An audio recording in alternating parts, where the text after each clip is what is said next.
नमस्कार and welcome to all of you in global lookout. दोस्तों, recently union minister of sports Anurag Thakur ji ने ये कहा है कि इंडिया रेडी है ओलंपिक्स के होस्टिंग के लिए बिड करने के लिए। यानी कि इंडिया चाहता है कि ओलंपिक जो है वो इंडिया में कराए। 2032 तक का तो स्लॉट जो है वो ऑलरेडी बुक है, कहाँ कहाँ ओलंपिक्स होना है वो ऑलरेडी तय है। इसलिए 2036 की बात हो रही है। 2036 में हम लोग इंडिया में ओलंपिक्स कराने के लिए बिडिंग करेंगे। ये ओलंपिक्स होस्ट करने की बातें जो हैं वो अभी नहीं शुरू हुई, बल्कि बहुत बहुत टाइम से चल रही हैं। अहमदाबाद को इसके लिए एक परफेक्ट सिटी की तरह देखा जाता है। गुजरात स्टेट गवर्नमेंट के तो मैनिफेस्टो में भी ये है कि ओलंपिक्स कराना है हम लोग को अहमदाबाद में, क्योंकि इंफ्रास्ट्रक्चर वगैरह जो भी चाहिए होता है वो सब अवेलेबल है अहमदाबाद में, और जो नहीं अवेलेबल है वो इजीली डेवलप किया जा सकता है। अनुराग ठाकुर जी ने कहा है कि गवर्नमेंट जो है वो रोड मैप तैयार कर रही है, इसके बाद हम लोग बिडिंग करेंगे। और क्योंकि इंडिया अभी G20 का प्रेसिडेंट भी है, इसलिए हम लोग कोशिश करेंगे कि ये जो भी कंट्रीज हैं G20 कंट्रीज, उनसे भी सपोर्ट गेन करे इस चीज के लिए। अब इससे हुआ क्या है कि कुछ लोग ऐसे भी हैं जो एक्सपर्ट्स हैं, जो कि कह रहे हैं नहीं, इंडिया को बिल्कुल भी अभी ओलंपिक्स होस्ट नहीं करना चाहिए, और इस आर्गुमेंट के लिए वो अपने रीजन भी देते हैं। यहाँ तक कहा जाता है कि इंडिया अगर ऐसा करता है तो वो पूरी तरीके से बर्बाद हो जाएगा, बहुत ज्यादा कर्जा चढ़ जाएगा इंडिया पे, और फाइनेंशियल स्टेबिलिटी जो है वो पूरी डिस्टर्ब हो जाएगी। क्यों ये कहते हैं ये मैं आगे आप लोग को बताऊंगा। ये सारे जो रीजन है इस आर्गुमेंट के वो हम लोग डिस्कस करेंगे, और कुछ लोग हैं जो इस चीज को सपोर्ट भी करते हैं, उनके भी जो रीजन है आर्गुमेंट के वो भी हम लोग डिस्कस करेंगे। बहुत कुछ आप लोग को जानने को मिलेगा इस वीडियो में, बस आपको एंड तक बने रहना है। और अगर वीडियो अच्छा लगे तो लाइक, कमेंट, शेयर, सब्सक्राइब जरूर करना। 1982 में इंडिया ने एशियन गेम्स और 2010 में इंडिया ने कॉमनवेल्थ गेम्स को होस्ट करने का एक्सपीरियंस ऑलरेडी गेन कर चुका है, जिसमें से कॉमनवेल्थ गेम में तो काफ़ी ज़्यादा करप्शन वगैरह जैसे इश्यूज भी सामने आए थे, अगर आप लोग को याद हो। खैर वो तो दूसरी बात है, उसको किनारे करते हैं। अभी क्या हुआ है कि इंडिया का प्लान है कि ये दो बड़े गेम्स होस्ट करने के बाद अब हम लोग ओलंपिक्स की ओर बढ़ेंगे। लेकिन काफ़ी लोग इसके क्रिटिकल है, वो कहते हैं कि देखो, ये जो ओलंपिक्स अगर इंडिया होस्ट करता है तो ये एक बहुत बड़ी गलती करेगा इंडिया। अब इस आर्गुमेंट का जो मेन रीज़न है वो ओलंपिक्स की जो होस्टिंग की हिस्ट्री है वही है। दरअसल हुआ क्या है, अगर आप लोग 1960 से पहले का टाइम देखें तो इस टाइम पे होता क्या था कि ओलंपिक्स को होस्ट करने से प्रॉफिट को एक्सपेक्ट नहीं किया जाता था। टीवी वगैरह उस समय था नहीं, तो जो भी कंट्री इसको होस्ट करती थी उनके पास अच्छा खासा पैसा होना चाहिए, इसलिए जो डेवलप्ड नेशन थे केवल उन्हीं की सिटी इनको होस्ट करती थी, तो उस खुद से पैसा लगा के इसको उस समय होस्ट करना पड़ता था। 1960s के बाद से इसमें जो पार्टिसिपेंट्स हो गए या फिर जो इसके अंदर इवेंट्स हो गए, गेम्स हो गए, वो बढ़ने लगे बहुत तेजी से। फिर 10 साल तक ये चलता रहा, लेकिन फिर दो ऐसे इवेंट हुए वजह से ओलंपिक्स का नाम बहुत ज्यादा खराब हो गया। सबसे पहले तो 1968 में प्रोटेस्टर्स की किलिंग हो गई मैक्सिको सिटी गेम से पहले। मैक्सिको में कुछ लोग थे जो उस समय की गवर्नमेंट से परेशान थे, और उनका मानना था कि अमेरिका की ये एक तरीके से पपेट गवर्नमेंट है। वो काफी टाइम से प्रोटेस्ट कर रहे थे, और उसी टाइम पे वहां पर ओलंपिक्स भी होना, तो इसके अगेंस्ट भी वो लोग प्रोटेस्ट करने लगे, और वहां की जो पुलिस थी उन लोग ने ओपन फायर कर दिया इन लोग के ऊपर। तो काफी लोग इसमें मरे गए, और इसकी वजह से ओलंपिक्स का जो नाम है वो बहुत ज्यादा खराब हुआ। फिर 1972 में म्यूनिक गेम्स के बाद क्या हुआ था आप लोग को याद होगा। इजरायली जो एथलीट्स थे वो जब लौट रहे थे तो उनकी पूरी टीम को प्लस उनके कोच प्लस एक जर्मन पुलिस ऑफिसर्स भी था, इन सबको किडनैप कर लिया गया और बाद में मार दिया गया। तो ये हार्ट ब्रेकिंग स्टोरी हो गई। या फिर 1968 का जो प्रोटेस्टर्स का किलिंग हो गया, इन सब ने ओलंपिक्स का नाम बहुत ज्यादा खराब कर दिया। तो 1960s के बाद जैसा कि मैंने आप लोग को बताया, जो इवेंट्स थे वो भी बढ़े, जो प्लेयर्स थे वो भी, उनके भी नंबर बढ़ाए गए, जो इसमें कॉस्ट थी वो भी, इसी वजह से जो कॉस्ट थी वो भी इसमें बढ़ने लगी। लेकिन 1968 और 72 में ये दो इवेंट होता है जिसकी वजह से जो इमेज है ओलंपिक्स की उस पर बहुत बुरा असर पड़ता है। लेकिन इसके बाद भी हम लोग ने देखा कि जो ओलंपिक्स है उसके तरफ रुचि लोगों की बढ़ने लगी, और 1970s में क्या हुआ कि एक स्टैंडर्ड क्रिएट हुआ कि अगर आप लोग को ओलंपिक्स होस्ट करना है तो ये आपके अंदर स्टैंडर्ड होना चाहिए, तरीके का इंफ्रास्ट्रक्चर वगैरह होना चाहिए, और यहाँ से फिर कॉस्ट जो है ओलंपिक्स होस्ट करने की वो स्काई रूट करने लगी। 2012 में ऑक्सफोर्ड यूनिवर्सिटी की एक स्टडी है जिसमें इसने बताया कि 1976 के बाद से हर साल 252% जो रियल कॉस्ट है जितनी एक्सपेक्ट की गई थी ओलंपिक्स होस्ट करने के लिए वो बढ़ी है। 1972 में ही डेनवर सिटी ने ये कह दिया कि हम लोग ओलंपिक्स नहीं करा पाएंगे 1976 का। क्यों? क्योंकि उन लोग ने रेफरेंडम कराया था अपने यहाँ कि ये जो कॉस्ट पड़नी है इतनी ज्यादा ओलंपिक्स की, उसके देखते हुए हम लोग को ओलंपिक्स कराना चाहिए या नहीं। और वहाँ के जो वोटर्स थे उनने इस चीज को मना कर दिया था कि नहीं, हम लोग को ओलंपिक्स नहीं कराना चाहिए। उसके बाद से डेनवर ने, जो कि चूज किया जा चुका था ओलंपिक्स होस्ट करने के लिए, उसने अपने पाँव पीछे कर लिए। फिर क्या हुआ कि 1976 का जो ओलंपिक्स है वो कराया मॉन्ट्रियल सिटी ने। ये जो ओलंपिक्स है इसने पहली बार बहुत क्लियरली ये पिक्चर शो कर दी कि जो एक्सपेक्टेशन होती है कि इतना कॉस्ट पड़ेगा और जो रियल कॉस्ट होती है उसमें कितना ज्यादा अंतर होता है। टोटल 124 मिलियन का उस टाइम पे इसमें अंतर आया था, जो रियल कॉस्ट थी और जो एक्सपेक्टेड कॉस्ट थी उसमें। और इस चक्कर में जो लोन लेना पड़ा मॉन्ट्रियल सिटी को, 1.5 बिलियन का डेब्ट चढ़ गया मॉन्ट्रियल सिटी पे। ये उसे पूरे 3 दशक यानी 3 डिकेड लग गए पे ऑफ करने में। और फिर यहाँ से जो कॉस्ट ओवररन का इशू है वो एक बहुत बड़ा इशू बन गया ओलंपिक्स के लिए। ये देखते हुए सारी कंट्रीज पीछे हो गई कि हम लोग को होस्टिंग नहीं कराना है ओलंपिक्स का। और 1979 का जो ओलंपिक्स था उसमें अकेले लॉस एंजलिस एक कंट्री बची जिसने बिडिंग की थी।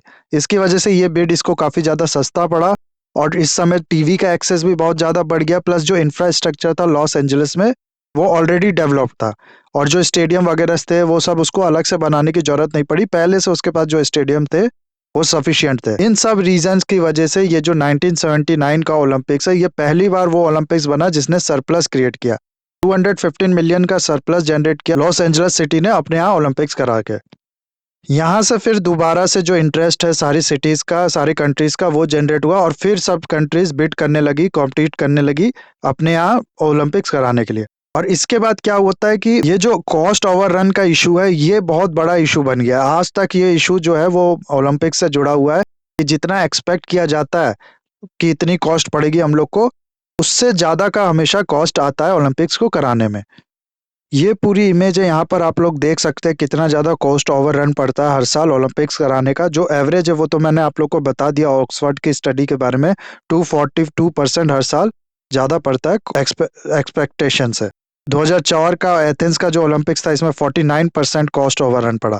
ये जो ओलंपिक्स था इसने एथेंस को बहुत लोग का कहना है कि बर्बाद करके रख दिया और आज भी इसकी वजह से जो ग्रीस की इकोनॉमी पे चोट लगी है वो कहा जाता है कि ग्रीस जो है आज भी उससे रिकवर नहीं कर पाया। बीजिंग 2008 का चाइना का ओलंपिक्स, इसमें देख सकते हैं 2% ही यहाँ पर लिखा है, लेकिन रियलिटी बताई जाती है कि इससे बहुत ज़्यादा है।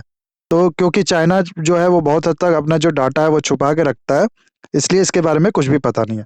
रियो ओलंपिक्स यहाँ आप लोग देख सकते हैं ब्राजील में जो हुआ था 2016 में, इसमें 352% का कॉस्ट ओवररन किया था। और 2021 में जो टोक्यो ओलंपिक्स हुआ है उसके बारे में तो खैर यहाँ पर नहीं लिखा है, लेकिन उसके बारे में मैं अगर आप लोग को बताऊं तो पहले जो एक्सपेक्टेड कॉस्ट थी ना वो थी सिर्फ 7 बिलियन की, वो बाद में बढ़ के हो गई 15 बिलियन की आसपास। और बाद में फिर ये और ज्यादा बढ़ के जो टोटल खर्चा पड़ा है गवर्नमेंट को वो पड़ा है अराउंड 35 बिलियन के आसपास। तो आप लोग खुद अंदाजा लगा सकते हैं 5 टाइम्स इंक्रीज ऑफ कॉस्ट। आप खुद सोच सकते हैं कि ये जो एक्सपेक्टेड कॉस्ट होता है जितने की प्लानिंग करती है गवर्नमेंट उससे बहुत ज्यादा कॉस्ट पड़ जाती है ये रियलिटी में। ये सबसे पहला रीजन है इस चीज में कि इंडिया को होस्ट नहीं करना चाहिए, इसके लिए बिड नहीं करना चाहिए, क्योंकि जो हम लोग को प्लानिंग होगी उससे बहुत ज्यादा हम लोग को खर्चा करना पड़ेगा। ओवरऑल हम लोग को जो खर्चा है वो बहुत ज्यादा बढ़ जाएगा। दूसरा फिर इसी में ये आर्गुमेंट दिया जाता है कि इसका जो बिडिंग कॉस्ट है वो एक बहुत बड़ा मैटर करता है। होता क्या है कि सिर्फ आपको बिड प्लेस करने के लिए काफी ज्यादा रिसर्च करनी पड़ती है, पूरा रोड मैप तैयार करना पड़ता है, इसके लिए एक्सपर्ट्स को हायर करना पड़ता है और ऑन एवरेज अगर देखा जाए तो 50 से लेकर 100 मिलियन यूएस डॉलर का सिर्फ खर्चा आप लोग को इस बिडिंग प्रोसेस से पहले करना पड़ता है पूरा रोड मैप तैयार करने के लिए। 2016 में जब टोक्यो ने बिड किया था तो इसने टोटल 150 मिलियन का खर्चा किया था। हालांकि ये फेल्ड अटेम्प्ट था, टोक्यो को इस साल का बिड नहीं मिला, लेकिन इसका जो 150 मिलियन है ये इसने खर्चा किया और वो एक तरीके से पूरा चला गया बिना किसी यूज के। बिडिंग आप लोग को नहीं मिली तो जो आप लोग ने खर्चा किया था वो भी खत्म। ऐसा होता है हर साल। तो इतना खर्चा करके इंडिया बिड करता भी है और उसके बाद उसको नहीं मिलता है ये ओलंपिक्स कराने को, तो पूरा पैसा जो है वो चला जाएगा। और ये पैसा कोई छोटा अमाउंट नहीं है, 150 मिलियन 100 मिलियन आप लोग खुद अंदाजा लगा सकते हैं। इसके बाद बिडिंग के बाद का भी जो खर्चा है ना वो अगर आप लोग देखोगे तो क्या होता है कि ये जो कि गवर्नमेंट जितना भी खर्चा करती है ना उसका 50 से लेकर 90% जो खर्चा है वो उन चीजों पे है जो स्पोर्ट्स से रिलेटेड नहीं है, जैसे कि इंफ्रास्ट्रक्चर हो गया, रेल रोड हो गया, सिक्योरिटी हो गया, इन सब पे खर्चा करना पड़ता है। 9/11 के बाद सिक्योरिटी पे तो जो खर्चा है वो बहुत ज्यादा ही बढ़ गया। तो ये चीज भी एक बड़ा इशू है। आप खर्चा कर रहे हो पैसा ठीक है, लेकिन ये पैसा आप खर्चा कर रहे हो उन चीजों पे जो स्पोर्ट्स से रिलेटेड नहीं है, इधर उधर की चीजों पे आप लोग को खर्चा करना पड़ रहा है ये इस इवेंट कराने के लिए। ये भी चलो मान लेते हैं, चल ठीक है, लेकिन होता क्या है कि ये जो खर्चा करके गवर्नमेंट जो भी इंफ्रास्ट्रक्चर डेवलप करती है, स्टेडियम वगैरह बनाती है, ये एक तरीके से व्हाइट एलिफेंट बन जाता है। इसको जो एक्सपर्ट्स होते हैं वो व्हाइट एलिफेंट का नाम देते हैं। क्यों? क्योंकि होता क्या है कि व्हाइट एलिफेंट का मतलब है वो चीज जिसकी जो आप लोग को कोई भी फायदा नहीं पहुंचा रही लेकिन आपको उस पर खर्चा करना पड़ रहा है। दरअसल होता क्या है कि मान लो स्टेडियम वगैरह बनाया गवर्नमेंट ने, इंफ्रास्ट्रक्चर वगैरह डेवलप किया, उस समय तो वो यूज हो गया, लेकिन उसके बाद जब ये ओलंपिक्स खत्म होता है तो उसके बाद उस चीज़ का कोई भी यूज़ नहीं रहता। और कई बार तो ऐसा होता है कि सिर्फ़ उस चीज़ को मेंटेन करने के लिए, एक ऐसी चीज़ को मेंटेन करने के लिए जिसका कोई भी यूज़ नहीं है, गवर्नमेंट को हर साल बहुत ज़्यादा खर्चा करना पड़ता है। एग्ज़ाम्पल में 2000 में सिडनी ने ओलंपिक्स कराया था अपने यहाँ, जिसके लिए एक स्टेडियम बनाया था इसने बहुत बढ़िया सिडनी में। उसके बाद से होता क्या है, ये इवेंट हो गया, ये खत्म हो गया, ये जो स्टेडियम है उसके बाद से इसका कोई भी यूज़ नहीं हुआ। लेकिन हर साल सिडनी की जो लोकल अथॉरिटीज़ है, लोकल गवर्नमेंट है, उनको 30 मिलियन खर्चा करना पड़ता है इसकी मेंटेनेंस के लिए। चाइना के बर्ड नेस्ट स्टेडियम के बारे में आप सबने सुना होगा, 2008 में इसको बनाया गया था ओलंपिक्स वहाँ पर कराने के लिए। इसका जो टोटल खर्चा इसमें लगा था वो 460 मिलियन का लगा था, और इसको जो मेंटेनेंस के लिए खर्चा लगता है हर साल, वो लगता है 10 मिलियन का। ये खर्चा ऐसा मत समझना वहाँ की प्रोविंशियल गवर्नमेंट या फिर सेंट्रल गवर्नमेंट जो होती है उसको करना पड़ता है। ये खर्चा जो है ये बहुत हद तक पड़ता है सिटी गवर्नमेंट पे, यानी सिटी के लोग जो है, जैसे कि इस केस में बीजिंग सिटी के जो लोग होंगे, उनके शोल्डर्स पे ये पूरा खर्चा पड़ता है। 2004 का जो एथेंस का ओलंपिक है, जिसके बारे में मैं पहले भी आप लोग को बता चुका हूँ, इसके लिए इस ग्रीस ने बहुत ज़्यादा खर्चा कराया था इस चीज़ को कराने के लिए। काफ़ी इंफ्रास्ट्रक्चर बनाए थे, रेल रोड वगैरह हो गया, स्टेडियम बनाया था, एक बहुत ही बेहतरीन स्टेडियम बनाया था। लेकिन आज के टाइम पे ये स्टेडियम को आप लोग देखोगे ना, तो वो बिल्कुल भी किसी लायक नहीं बचा है। दरअसल जो खर्चा है वो अफोर्ड कर पाने की ग्रीस की जो कैपेबिलिटी है वो नहीं है। और कहा तो ये जाता है कि ये जो ओलंपिक्स कराया था ग्रीस ने, इसकी वजह से ग्रीस जो है वो बाद में डेब्ट क्राइसिस में चला गया, और ये डेब्ट क्राइसिस आज भी ग्रीस को अपने चंगुल से नहीं छोड़ा है। ऐसा ही एक और एग्जांपल है गंगवान सिटी, साउथ कोरिया में 2018 के ओलंपिक्स के लिए यहाँ पर काफी इंफ्रास्ट्रक्चर डेवलप किया था। अब क्या हो रहा है कि सिर्फ इसके मेंटेनेंस के लिए 8.5 मिलियन का बजट डेफिसिट हर साल क्रिएट हो रहा है इस सिटी के लोगों पे। 2016 में ब्राजील ओलंपिक्स की बात करें तो ये पहली साउथ अमेरिकन कंट्रीज थी जिसने ओलंपिक्स कराया था। इसके बाद जो रियो सिटी की गवर्नमेंट है, इसको 900 मिलियन का बेल आउट पैकेज लेना पड़ा अपने सेंट्रल गवर्नमेंट से। तो ये इसका असर होता है। आप लोग ओलंपिक्स करा लेते हैं, ओलंपिक्स खत्म हो जाता है, लेकिन इसका जो इकोनॉमिक इम्पैक्ट है वो कई सालों तक जो कंट्रीज होती है वो झेलती रहती हैं। इसके अलावा इससे होने वाली अगर हम लोग अर्निंग्स की बात करें तो 2008 में जो ओलंपिक्स कराया गया था बीजिंग में, इसमें 50 बिलियन से ज़्यादा का खर्चा किया गया था। और वहीं अगर आप लोग इसकी अर्निंग देखेंगे तो वो 3.6 बिलियन की हुई थी। लंदन ओलंपिक्स में 2012 में जो हुआ था, इसमें 18 बिलियन से ज़्यादा का खर्चा हुआ था और 5.2 बिलियन की इसमें अर्निंग हुई थी। और ये भी जो अर्निंग है ना, ऐसा नहीं है ये पूरा पैसा इस सिटी की गवर्नमेंट को जाता है। इसमें से भी जो ब्रॉडकास्टिंग के वजह से अर्निंग होती है उसका आधे से ज़्यादा शेयर जो है वो इंटरनेशनल ओलंपिक्स कमेटी को चला जाता है। इसके बाद दूसरा सबसे बड़ा जो रीज़न बताया जाता है वो है हमारे यहाँ का जो स्पोर्ट्स कल्चर है वो। हमारे यहाँ स्पोर्ट्स का जो सीधा सा मतलब है वो है क्रिकेट। क्रिकेट को यहाँ पर रिलीजन की तरह देखा जाता है, ना कि सिर्फ स्पोर्ट्स की तरह, और बाकी सब स्पोर्ट्स को बहुत हद तक नेगलेक्ट किया जाता है। कुछ दिन पहले ही गर्ल्स ने अपनी ईयर्स इन सर्च की रिपोर्ट पब्लिश की थी। उसमें अगर आप लोग टॉप सर्च में देखोगे ना, इंडिया में सबसे ज़्यादा लोगों ने क्या सर्च किया है, तो उसमें आप लोग को बहुत ज़्यादा क्रिकेट से रिलेटेड इवेंट जो है वो दिखेंगे। नंबर 1 पे ही आप लोग को मिलेगा आईपीएल, और बाकी भी आप इसमें देखोगे तो क्रिकेट वाले इवेंट्स काफ़ी ज़्यादा देखने को मिल जाएंगे। ऐसे में अगर ये स्पोर्ट्स कराया भी जाता है तो इंडिया में तो इसकी व्यूअरशिप बहुत ज़्यादा कम आने वाली है। फिर एक और रीज़न बताया जाता है, ओलंपिक जो होता है इसमें कई स्पोर्ट्स तो ऐसे हैं जिसके बारे में इंडियंस को बिल्कुल पता भी नहीं है, बिल्कुल उन लोग उसके बारे में जानते नहीं है, उसको कभी खेला नहीं है। इस वजह से उस स्पोर्ट्स को कराने के लिए जो इंफ्रास्ट्रक्चर, जो फैसिलिटी चाहिए होती है, वो इंडिया में बिल्कुल भी प्रेजेंट नहीं है। ऐसे में हम लोग को और खर्चा करना पड़ेगा अलग अलग स्पोर्ट्स के हिसाब से उसके इंफ्रास्ट्रक्चर को डेवलप करने के लिए। फिर कहा जाता है कि हमारे जो खिलाड़ी हैं, देखो इनका परफॉर्मेंस भी है वो भी बहुत ज़्यादा अच्छा नहीं है अक्सर के ओलंपिक्स। अभी जो टोक्यो ओलंपिक्स देखो 2021 में जो हुआ था, 2020 में ये होना था लेकिन कोविड की वजह से पोस्टपोन्ड हो गया था। इसमें नीरज चोपड़ा की वजह से हम लोग को 1 गोल्ड मिला है और बाकी कुछ और मेडल्स मिले हैं। लेकिन ये परफॉर्मेंस जो है ये आज के टाइम पे इंडिया की जो इकोनॉमी है, जो बाकी चीज़ में इंडिया की पोजीशन है, उस हिसाब से बहुत ज़्यादा कम है। तो इसलिए कहा जाता है कि पहले जो खर्चा है वो इंडिया को करना चाहिए इन स्पोर्ट्स के जो एथलीट्स हैं उनको खंगालने के लिए और उनके जो टैलेंट है उसको नर्चर करने के लिए। 135 बिलियन की पॉपुलेशन में ऐसा नहीं है कि आपको टैलेंट मिलेगा ही नहीं, उसको ढूंढने की ज़रूरत है और उन पे खर्चा करने की ज़रूरत है, उनको डेवलप करने की ज़रूरत है। उसके बाद जब हमारे खिलाड़ी अच्छा परफॉर्म करने लगे तब ऐसे इवेंट को होस्ट करने की सोचना चाहिए, जिसकी वजह से हमारे जब खिलाड़ी अच्छा परफॉर्म करेंगे तो लोग भी जो होंगे ना, उनकी भी रुचि बाकी स्पोर्ट्स की ओर बढ़ेगी क्रिकेट के अलावा। फिर इससे रिलेटेड इम्प्लिसिट कॉस्ट की बात की जाती है कि ये जो पैसा गवर्नमेंट खर्च करेगी, ये जो अल्टीमेट इसका बर्डन पड़ेगा वो लोगों के ऊपर पड़ेगा और वेलफेयर पे गवर्नमेंट को ये पैसा खर्च करना चाहिए।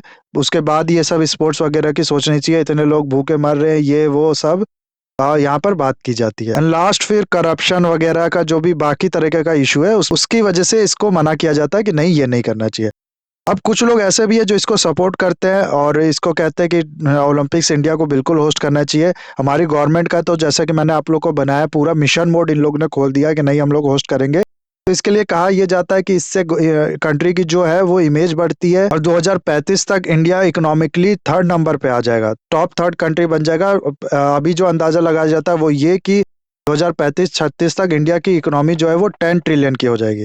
तो उस समय इंडिया के पास इतना पैसा होगा कि वो खर्चा कर सके, इसलिए फाइनेंशियल प्रॉब्लम्स इंडिया को नहीं आएगी। दूसरा ये कहा जाता है कि इसी बहाने इंफ्रास्ट्रक्चर जो है गवर्नमेंट उस पर काम करने लगेगी आज ही से, क्योंकि इंफ्रास्ट्रक्चर डेवलप करने अगर 2036 को तो 10 से 14 साल कोई बड़ी चीज नहीं है। फिर बिजनेस बढ़ेगा, टूरिज्म बढ़ेगा, इंडिया के स्पोर्ट्स पर्सन जो है उनका मोरल बढ़ेगा। इस तरीके के आर्गुमेंट इसके लिए दिए जाते हैं। ओके, तो ये था गाइस दोनों साइड के आर्गुमेंट। आपको क्या लगता है मेरे को बताइए कमेंट में। इस वीडियो को मैं यहाँ करूंगा खत्म। आई होप ये वीडियो आपको अच्छा लगा होगा। इसे लाइक, कमेंट, शेयर, सब्सक्राइब जरूर कीजिएगा। That's all, have a nice day, take care.